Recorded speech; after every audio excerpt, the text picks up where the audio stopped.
chronique du patrimoine.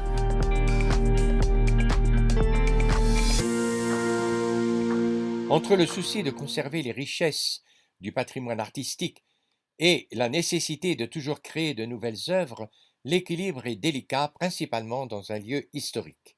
L'église Saint-Séverin à Paris est un bon exemple, parmi tant d'autres, de ce lien intime qui unit la fidélité à l'héritage et la force d'une vie toujours à l'œuvre. À vrai dire, il n'est pas une époque depuis la fondation de l'Église au VIe siècle qui n'ait connu des réaménagements substantiels impliquant des destructions de l'existant. On n'a jamais vraiment reconstruit à l'identique.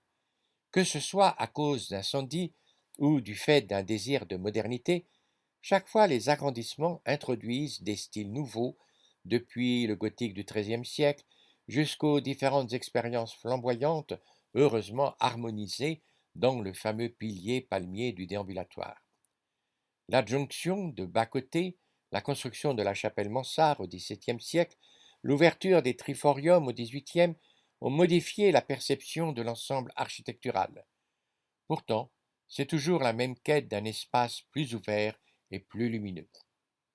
Les vitraux n'ont cessé aussi de se diversifier, au XVe siècle pour les plus anciens, au XIXe pour un grand nombre, et de façon spectaculaire en 1970 avec les créations de Jean Bazaine dans le pourtour du chœur. Les peintures de tous les siècles ornent les parois, celles du XIXe sont actuellement restaurées et révèlent des trésors de sensibilité religieuse. Un grand orgue fait vibrer l'église depuis le XIVe siècle, refait au XVIe, complètement repensé dans les années 1964-70, il allie aujourd'hui les qualités des orgues baroques de France et d'Allemagne. Le mobilier, ancien dans l'église, contemporain dans la chapelle Mansart, témoigne d'une liturgie bien vivante dans l'esprit de Vatican II. Depuis 1990, l'installation d'une galerie d'art, juste en face du porche d'entrée, signale la présence des artistes vivants dans ce lieu emblématique de la vie chrétienne dans un quartier multiséculaire de Paris.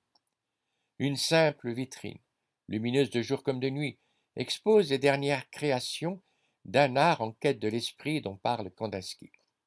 Actuellement, on découvre l'œuvre de Lionel Sabaté sur le thème des poussières et autres résidus, pourtant porteurs d'une vie nouvelle pour peu qu'on leur accorde un peu d'attention créatrice.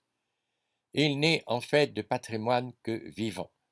On s'émerveille certes de monuments qui sont restés dans un état proche de celui des origines, mais c'est le fait d'un abandon à terme mortel, si l'usage ne les rénove et ne les innove comme la vie, toujours créatrice, l'exige.